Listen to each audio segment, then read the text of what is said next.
Hello everyone, आज चाहिँ हाम्रो प्यारो अङ्कल आन्टीको एनिभर्सरी डे छ। अङ्कल आन्टीहरूलाई चाहिँ थाहा छैन, हामी दिदी भाइ बहिनी मिलेर चाहिँ अङ्कल आन्टीलाई सरप्राइज दिन लागिरहेको छौँ।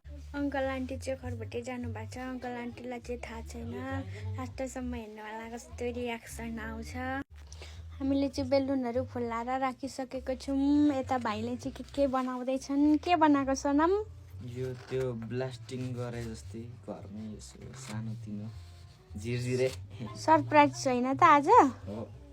यहाँ चाहिँ भाइ बहिनीहरू चाहिँ सरप्राइज दिनको लागि बनाएकै छन्। के बनाएको शिवानी? भाइ फुल कस्तो बन्छ यो? बुके।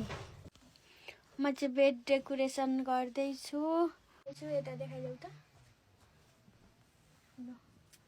अहिले चाहिँ 3 बजेदेखि सुरु गरेको, अहिले चाहिँ 4:26 भइसकेको छ दिउँसोको। अहिले मैले चाहिँ रुमको यसरी डेकोरेसन गरिसकेको छु, बेलुनहरू राखेर। अनि यहाँनिर नाम पनि लेखेको छु अङ्कल आन्टीको।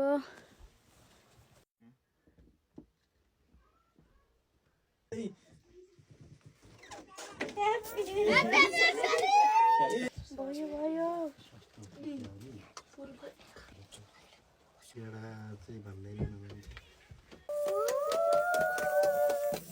Happy anniversary.